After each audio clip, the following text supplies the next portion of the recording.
So, welcome to our presenters, to Rob and Giles Freathy, to Inga Andersland and Linda Ede Onheim.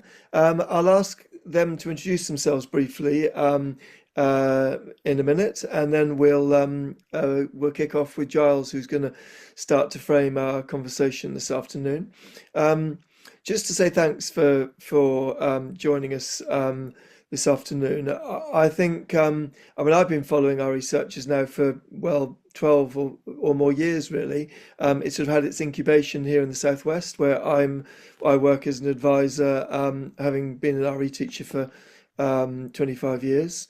So it's great to see our researchers not only flowering here, but also spreading far and wide. And that's what really interested me about the opportunity to host this session this afternoon, to explore how ideas that can have developed in an English primary school actually are now taking root both in Norway and also in Germany and and Holland and other places on the continent.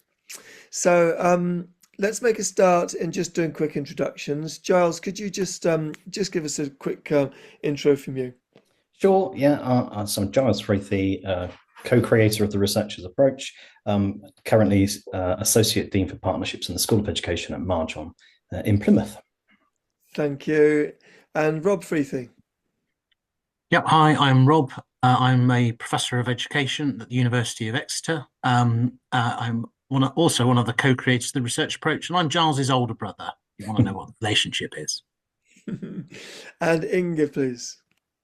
Hello, my name is Inga Andersland. I work as a teacher educator. I'm an associate professor of RE here in Bergen, Norway. Brilliant, thank you. And Linda. Yes, my name is Linda Onheim, and I'm also in teacher education in Bergen, and I'm also teaching in a lower secondary school called Erdal Ungdomsskole in Norway.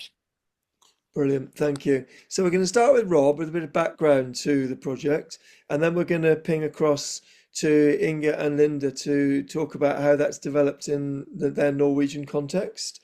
And then Rob's going to pick up a few of the thoughts and give us some concluding ideas, and then we'll come out for questions. So, Giles, I'm going over to you. I think you've got a PowerPoint to share. Is that right? I have. Thank you.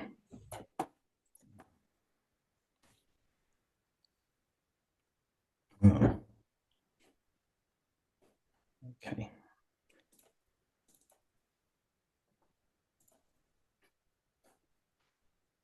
Oh, this is not good.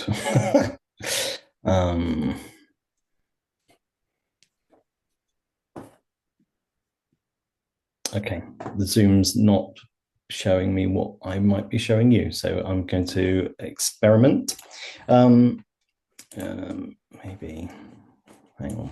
Can I just say it's so refreshing when highly esteemed academics have the same problems that we do in the classroom. Thank you for that. Thank you for easing the tension. Okay, right.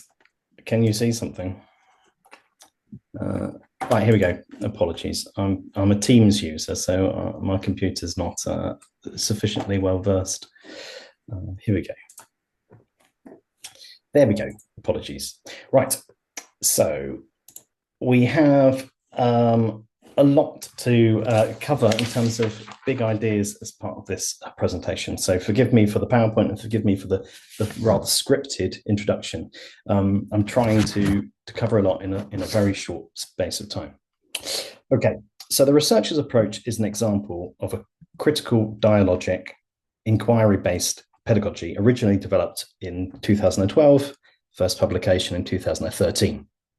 It was developed simultaneously alongside the critical dialogic inquiry based pedagogical theory, with the practice informing the theory and vice versa. Central to the researcher's approach are four characters that I will introduce you to briefly.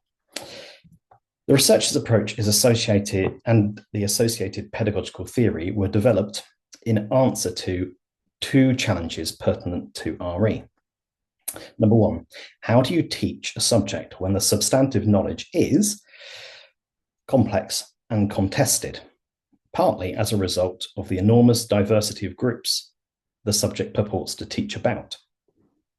and also when the substantive knowledge is multifaceted and evolving, so that the selection of what content to teach is, in and of itself, controversial. How can we avoid religions and non-religious worldviews being represented as simple, uniform, one or two-dimensional, and fixed? The solution we propose with our approach is to ensure pupils know that they are only receiving a representation of reality, not an uncontested truth, and to ensure we teach them how these representations are produced through research. One way we have explored this is through reconceiving the teacher and pupils as researchers. But there's a second problem. A second problem which we identified was that when teaching pupils how representations are produced through research, there's not one approach to developing knowledge, not one researcher lens to look through or know about, but multiple. Our solution was to adopt a multi-methodological pedagogy, teaching pupils to look through and at a variety of methodologies and methods for developing knowledge and about religions and worldviews. In order to teach children about methodologies and methods for developing knowledge about religions and worldviews, we developed 4 characters personifying 4 example methodologies, detailed in our ebook available on the RE online website.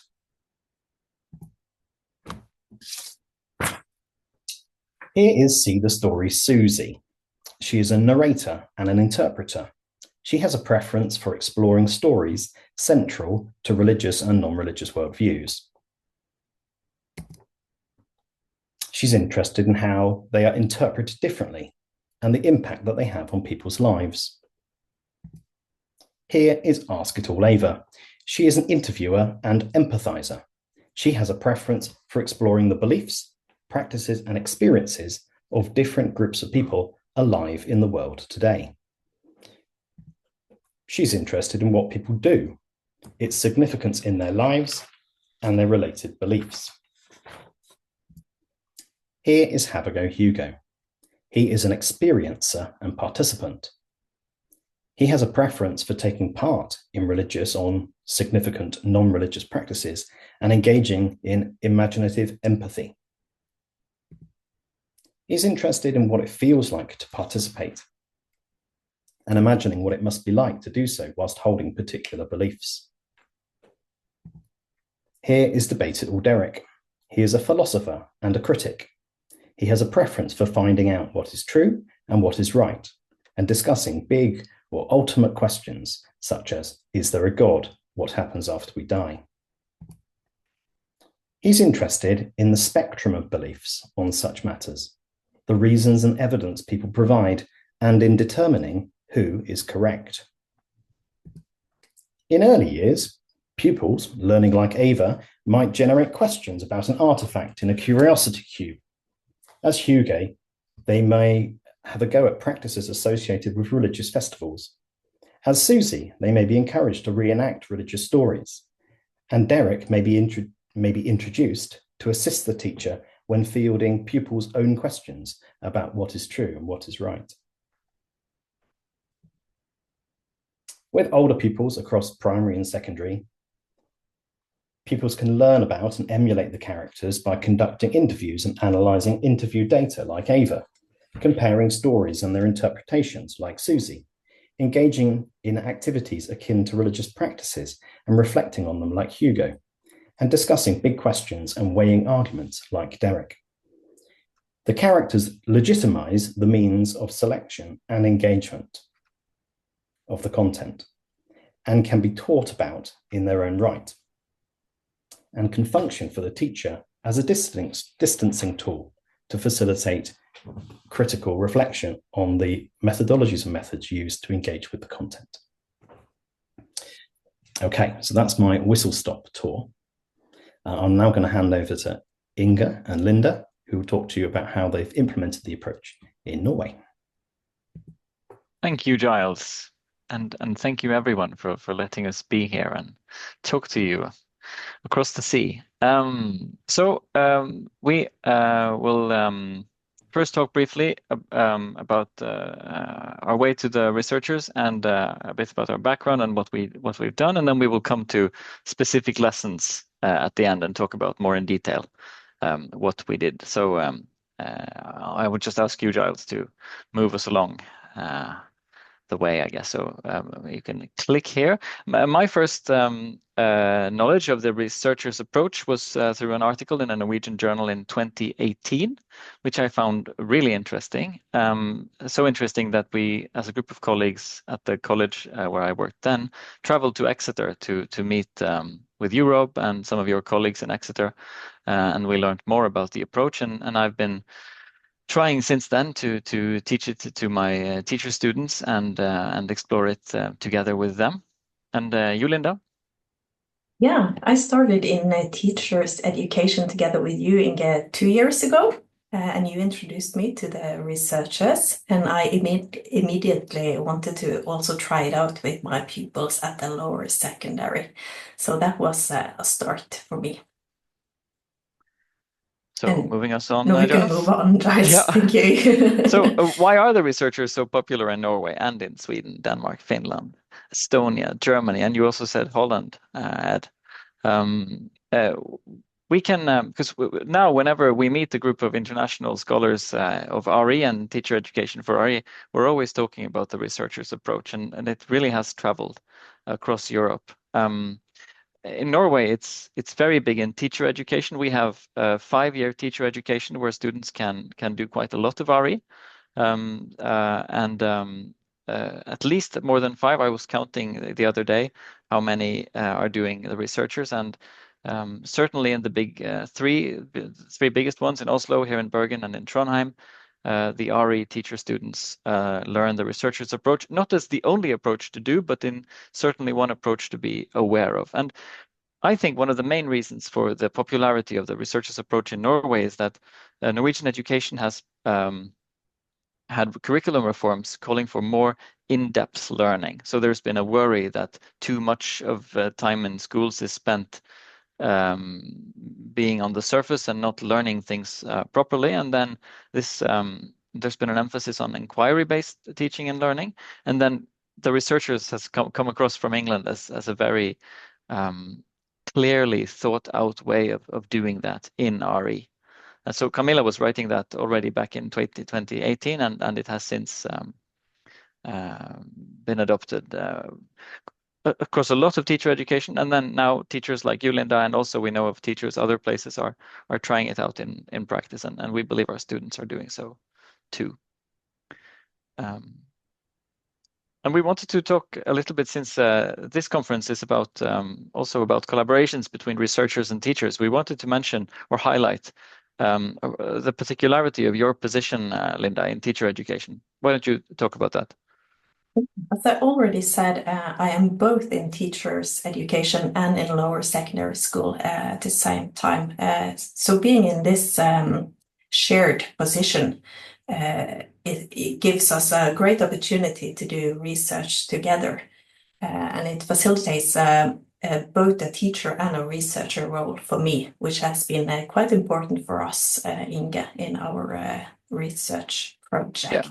So as an associate professor, it would be quite normal for me to collaborate with a teacher.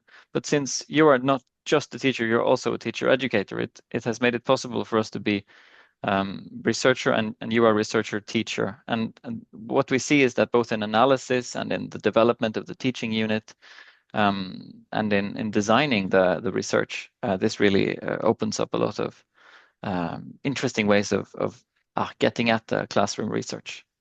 But now the next one, Giles. So we want to share with you our way of doing the researches in Norway.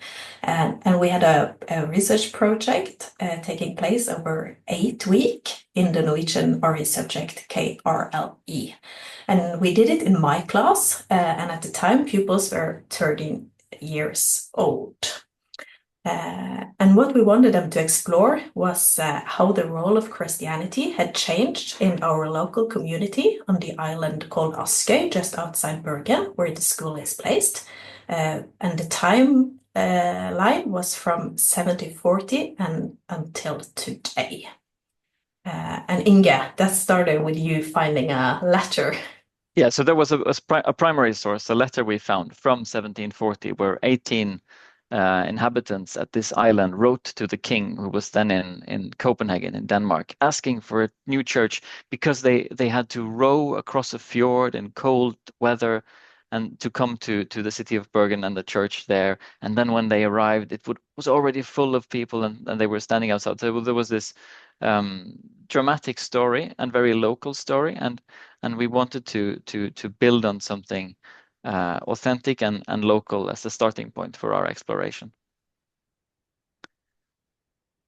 So we did, this is our lesson plan. We did 4 Hugo sessions and 3 Susie sessions, and then we had a session comparing Hugo and Susie's answer to our research question. And maybe you should just show us that question, Inge. If you go to the next slide, Giles. Yeah, so this is our revision or our revised version of the inquiry cycle that's in the researcher's approach. This is a slide that we have been using with the students, just translated to English.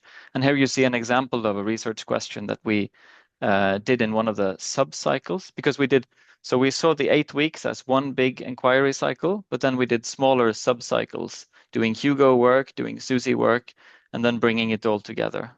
So we found this cycle giving structure to all of the teaching and letting the pupils know where they were in each session. So you, Linda, would bring this up on the screen and you would point, now we are here, now we are here. And it provided a lot of structure. If you move on, Giles. As we explored our main research question, we wanted to make space for pupil agency, but at the same time, we needed some teacher leadership just to show them how it could be done. And hopefully next time they will be able to have even more agency in learning in RE. But for now, we needed to have a lot of, or some amount of teacher leadership as well. Also because we have a curriculum, and we needed to make sure that they learned what they were supposed to learn before their exams and everything. And now I think, Giles, we skip the worldview reflexivity. We can come back to that in the conversation. And I think we also skip this. You've already talked about Hugo, and let's talk about experiencing the cold and discomfort of rowing in 1740. Linda. Yeah, so we challenged the pupils to think of how can we experience what these men might have experienced in 1740, rowing across the fjords in the winter time. And together with us, they came up with having their hands in ice cold water. So that was so we went with that idea. And Inge. Yeah, so they worked happened? in pairs. They worked in pairs, and one of them would put their hands in ice cold water, and the other one was using this chart where you see the 45 seconds total to monitor the experience. And we wanted them to be very aware of how they were using their body to learn. And we found that the use of this Hugo method really made them aware of how the knowledge that they were creating also came with weaknesses, right? It had strengths. They were feeling the cold with their own body, but also weaknesses. So even though they were cold, they weren't cold in the same way as this 1740 person rowing the boat, because it was very different rowing a boat and putting your hand in ice cold. So it encouraged them to be aware of how the knowledge that they were constructing in the classroom was both valuable, but also had weaknesses. And that's something we really cherish, or that we find really valuable with doing this approach. Oh, sorry. Yeah, okay, yeah, let's move on. Yeah, because we have to bring it to a close now. Here you see another task we did with Hugo, where they were going into roles as characters we had given them from 1740. Now, I guess it may seem a bit like we're doing a history lesson here, but the thing is that we're emphasizing how religion has developed over time. So then it's quite similar to historical empathy, but we found that this way of anchoring the understanding of religion today in something local and historical through their bodies, as they did with the Hugo characters, was something that it was a very inclusive way of teaching. And you, Linda, you experienced as a teacher that many more of the students than usual, or not usual perhaps, but some students who are sometimes put off by textbooks, they could engage with Hugo's way of teaching. Yes, even pupils that don't know how to read or write. I have them in my class, and they were able to participate in like everyone else, which is great. So we're very encouraged by the results from our recontextualization of the researchers. Thank you. That's us out. Thanks both. Giles, do you want to drop the slides and then we can move into conversation? I'll just say a few words, if I may, just to sort of pull it all together. So I think one of our key aims in the development of the researchers' approach was to create a pedagogy for religious education which aspired to induct children into communities of academic inquiry concerned with the study of religions and worldviews. So how could we draw children into what it meant to be an inquirer, to actually sort of study this subject matter? So it was quite an academic and scholarly aim. We focused primarily. Yeah, Ed. We'll just get Giles. Are you able to stop sharing? There should be. You should have a bar. Oh, I already had. No, we can still see it. There should be a bar somewhere which gives you which tells you that you're sharing, and you should be able to click a button, a red button that says stop sharing. Is that, Julia, are you able to see that? Are you able to operate that? I've done it. Perfect. Thanks ever so much. Back to you, Rob. Hold on. It's his own inquiry into the use of Teams. Zoom. So there was this core academic scholarly aim, inducting children into communities of academic inquiry. One of the key stimulants for the approach was that I recognised there were lots of discussion about the nature of religion or worldviews at the time, with a lot of academics trying to promote a particular definition. And yet what I saw was a plurality of definitions. Similarly, a lot of debate about what's the best way of teaching religious education, whereas what I saw was a plurality of different ways of teaching about religion. So we ended up developing an approach where this plurality was absolutely key. Understand the complexity of the subject matter and understanding the different ways of approaching it. And then I did have this aspiration that you would learn within religious education in ways that were analogous to learning in other subjects, like you might do field work in geography, or you might do source work in history, or you might do experiments and practicals in science. What do we do? And how can we stand back and reflect on those things in the same way that you might stand back and evaluate those things within those different subject areas? There was also a concern about sort of subject content knowledge and just how vast it all is, and how much we're expecting children to understand. And there's no way you could possibly know everything about every religion and worldview. So what was it within our subject that was transferable? What was it that you were going to take with you in your encounters with religions and worldviews as you progress into your life and perhaps encounter new ones? And this is where I kind of thought, getting an understanding of methodology and method and the skills associated with that was transferable, and that would prepare you for your lifelong learning journeys. So I think those are the sort of things that how I want to pull it together. Obviously, I'm delighted that we have had an impact internationally, and we're regularly visited by groups coming from abroad, including people doing PhDs on the approach. Within the English context, I can see the contribution that the approach has made, maybe in an indirect way sometimes, to some of the other developments. Stephen Pett's recent series with Fiona which was, I think, challenging knowledge in religious education and textbook series. We've that Ofsted 3-dimensional substantive knowledge, disciplinary knowledge, personal knowledge mirrors very closely some of the early publications from the researchers, where we had the Venn diagram with the 3 dimensions of represent, research and reflect. So I can see sometimes how we've had an influence, but actually we've got more evidence of people implementing it in full abroad than we have at home, if that makes sense. So I think I'll draw it to a close there, Ed, in terms of my summing up, and then hopefully we can have a discussion with colleagues about their responses to the approach and perhaps any questions they've got. That's great. Thank you so much, all 4 of you.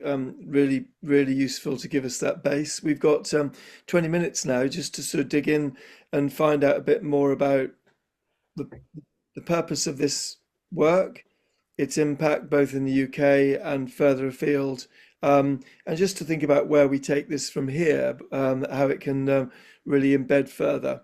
I mean, I'm interested, Inga and Linda, in your reflections on why you think it has worked for you. You talked about Norway, other countries across Scandinavia, other countries more widely where it's picked up. What is it, do you think, that makes it an appealing method to utilize? So if I can start, Linda, I think from where we sit in Norway, the English scene with approaches to RE is very diverse, very complex, very rich, and from my perspective, it seems that the researchers' approach is almost weaponized or didacticized this complexity and offers it in a way that makes it accessible to our teacher students, and that immediately raises the level of the game in the how ambitious RE becomes in terms of the different ways of approaching religion, but also making it very accessible at the same time. So there is this high potential for the level, but also making it very accessible. Would you agree, Linda?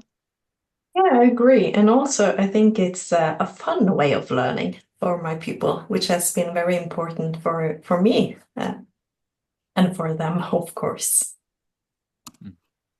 Just explain that a bit, Linda. The fun way of learning. Yeah. They really like getting to know the characters. And I have used, as I think also you do, Giles, the puppets. Isn't that correct? For introducing the characters. And I have 4 puppets representing each character. I didn't bring them. No, they're not here.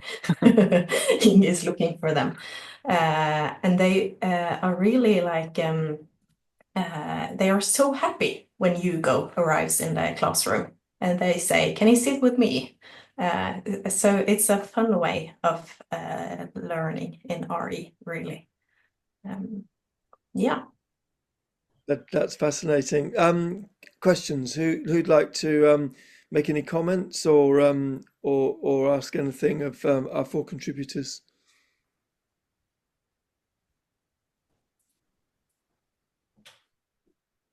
Oh, that's one. Got a question in the chat here from Joanna.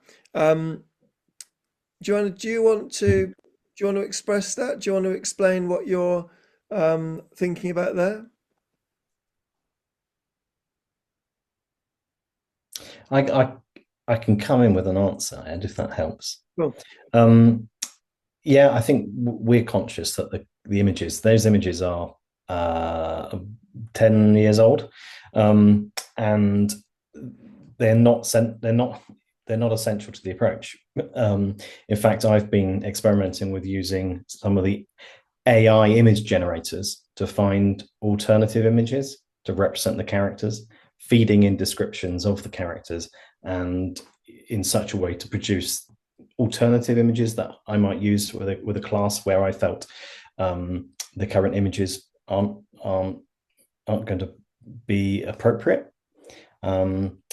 there's no, the current cartoons are not essential to the characters, albeit I recognise people perhaps don't feel particularly well placed to produce alternatives, but realising I could use AI to produce my alternatives has been a bit of a game changer for me. Cool. Mine are just- I am here. Sorry, I'm in a campsite, so my Wi-Fi is really terrible. I'm in a camper van, but that's really helpful, Giles, because that's the ideas that the students themselves came up with in terms of adapting and applying the approach in their own way. So that's great that they have your blessing to do that. Thank you. Absolutely. Joanna, what's the reason? In what sense do you find this a powerful approach? I'm finding my student teachers who are undergraduate primary teachers and some postgrads actually just struggle with trying to get their head around multidisciplinary teaching, and they're coming through a really sometimes squeezed curriculum where the core content framework for ITE focuses so heavily on them knowing substantive, disciplinary and personal knowledge in RE, but alongside that they're learning the disciplinary knowledge in geography and the disciplinary knowledge in history, and they kind of get themselves in a right pickle. So having something that's really representative and the very reason we use it in primary school is the same reason I kind of use it with my trainee teachers, is so that they can understand it for themselves, that multidisciplinary nature of religious education, in order for them to be able to be more confident to have a go at it on their placements, certainly, and ideally to be very confident when they go out into school as a professional afterwards. So I've used it for probably been using it since about 2013 or 2014 actually with my students, and it's been really effective. They've valued it a lot, so thank you. Any comments about that? Giles, does that make sense to you? Yeah, I mean, it's great to hear. One of the downsides of making all the resources freely available is our limited ability to know who's using them and where practice is being developed. There's a question in the chat around the experiences of have we got feedback from trainees using the approach on placement? In the current climate in England, where schools quite often have a scheme of work and are quite particular about the way content's delivered, it can be hard for trainees to trial the use of this approach. We can mandate it as part of their training, and that gives the trainee a bit of an opportunity to experiment.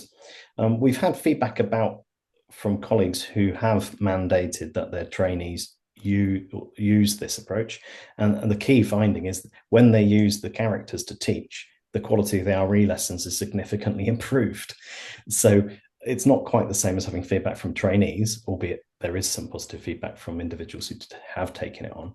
But I thought that's an interesting facet of this approach, that it becomes a scaffold for teachers to deliver perhaps better quality RE than they might have done otherwise. Can I come in with that? Because it was me who asked that question. So I train the teachers at the University of Cumbria, where I know you know Sally Elton Chalcraft, yeah. Rebecca Ackroyd. So we started to do this last year, and it was a fairly new approach to me. But I found that some of them were more of the teacher trainees were just more engaged with it, and they only get 3 sessions a year. It's undergraduate 3 years, and I just I suppose we have that, and then you don't see them again whether they've used it. They go on placement. Mm-hmm. So I just wondered if you'd had any feedback. We're doing it again this year. I mean, it was great because as soon as I saw, I thought, oh, I've got the new book with your chapter in. So I'll be showing that to teacher trainees. But yeah, it was just wondering whether you had any feedback. But I do think that the students found it really good. And I love the puppets because I'm early years as well. I think one of the things it was quite appealing about the approach is the emphasis on impartiality on behalf of the teacher. I think a lot of new trainees coming train, to teach, are coming from an array of different worldviews, religious backgrounds, and some of whom are particularly nervous about teaching RE for fear that they are going to be required to promote a particular set of beliefs. And one of our kind of guiding principles in the development was around developing a way to teach the subject as impartially as possible. And so in that respect, I have found it has appealed to individuals who come from a religious background and individuals who come with no religious background, and even individuals who come initially with an antipathy towards RE as a subject. And so I think that is a strength of the approach. I'm in there, Ed. Just to build on that, I think sometimes I like to talk about it as a plurality of partiality, right? It's not that we're neutral. We're accepting that everyone is coming from their own perspective, with their own baggage, with their own worldview, with their own disciplinary preferences. And our response to that, I guess, is to sort of say, well, let's try and look at it through these different lenses, different methodological lenses, accepting we're all coming from somewhere. No one stands nowhere. You know, we all know this. So it's sort of making that overt, making it explicit, and something which then becomes an object of study. These lenses through which we look at religions and worldviews become objects of study in their own right. It's not looking through the window, it's looking at the window. You know, it's seeing this thing. So I think we've had some interesting questions about this. This creates some kind of critical distance, but I would say it also creates critical proximity.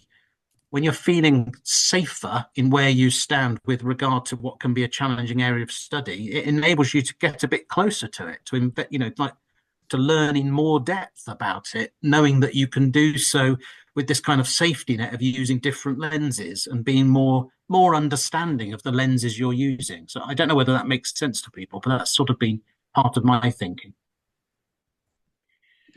Thank you. Linda Whitworth, you asked a question about your students seeing, or how to support the pupils seeing themselves reflected in the characters. Can you just take us into that? Yes, sure, Ed. Yes, I did try. I had exactly the same issues that Lisa mentioned, that there isn't enough time in the time that you're teaching ITE to primary teachers. I managed to get our RE up to 12 hours, but that was, such hard work. And I think an approach like this, you really need to live it and experience it in the school with the pupils. And I found that there were problems with some of my students who are going into school, because in those days one of the problems was they hadn't come across the approach in schools. So therefore they were going in, if you like, as the conveyors of a new idea, and they just didn't have enough depth of understanding, and they found it difficult to help teachers who were more experienced than them to find how the pupils might relate to the characters. And so I was very interested, Giles, in what you said there about beginning to change the characters, even the appearance of the characters. I was teaching in North London, and my students were a very multicultural, multi-religious group, and I think there was some feeling that this was a bit of a Western approach, if that makes sense. And that meant there were some issues around translating it. So I think there's some fantastically good ideas here, but I just found it problematic to take the whole approach through. I was very interested to hear from Inga and from the other Linda about taking two characters and just taking them through. And I think that sense of being able to mold the approach a little bit, if you like, feel that you can change it. Yeah. I'm so excited to hear that, because if you just use one or two, you could perhaps get further in, and also just to change the approach so it became a little bit more culturally sensitive, perhaps, for some of our students. So those are just observations I had, but I think it's a great approach. It's really helpful feedback, Linda. I think there's more we can do to support teachers, and we've had recent discussions about what's next, what's our next project that we should do, and there's definitely a warrant for pursuing ways to provide better array of support materials to overcome the shortage of time we have with trainees, or indeed with CPD with teachers.